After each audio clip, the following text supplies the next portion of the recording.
a series of announcements from your company, led by the 4-year research collaboration with Beam Therapeutics, expanding the mRNA effort here. It's pretty clear to see. I want to understand, though, my first thing to see in the news, why the partnerships instead of straight acquisitions? I think sometimes being a good partner provides better results than if you own a company. And right now we want to place multiple bets and collaborations. And we have proven that this works very well with BioNTech. So I don't say that you would not see also acquisitions from our side in this front. But right now in these specific areas, we felt that partnerships will give us exactly what we want without dedicating amounts of capital that would be needed if we wanted to acquire the companies. Well, that's what I wanted to ask. That's what I wanted to go to next. What does that mean for capital allocation elsewhere? What kind of doors does it open up if the strategy elsewhere is a series of bets and a series of partnerships?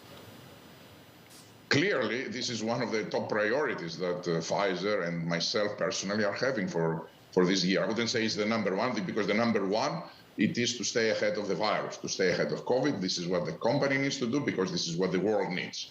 But clearly, number two priority, it is to invest a lot of capital that it is accumulated, either through the normal course of business or through COVID. And that needs to be an investment on science.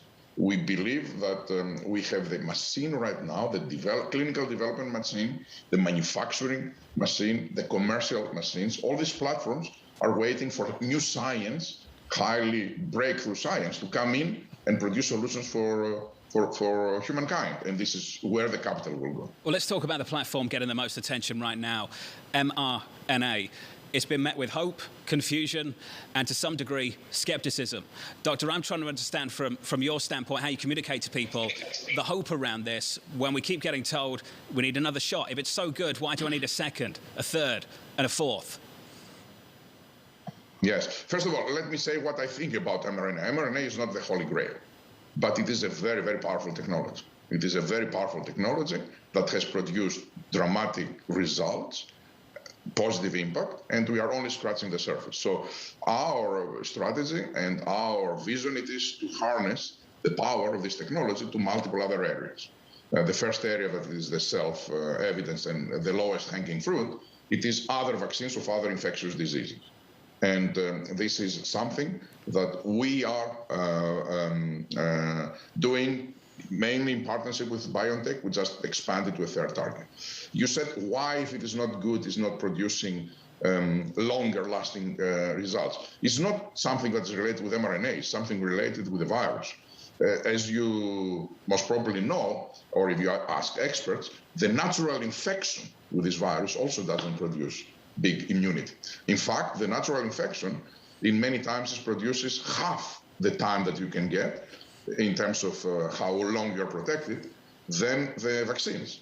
So it's not right to say that the mRNA doesn't create durable protection. It is this virus that is very difficult to tackle and mutates constantly. That's why we are happy that we have mRNA. But it's not the only area that mRNA can help. Cancer, it is another area, and we are having significant efforts right now in the world and internally. And another area that we announced today, a partnership with Beam, are the rare diseases. These are diseases mainly that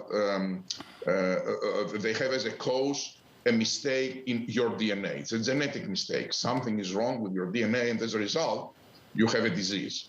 What we try to do with the base gene editing technology, which Beam is a master, it is to produce targets that will be delivered through mRNA that will be able to correct this mistake.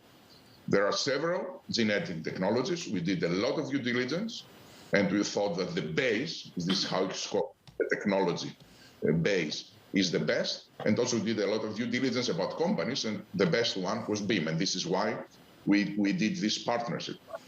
We are having some other deals that we announced today that will help us to improve even further.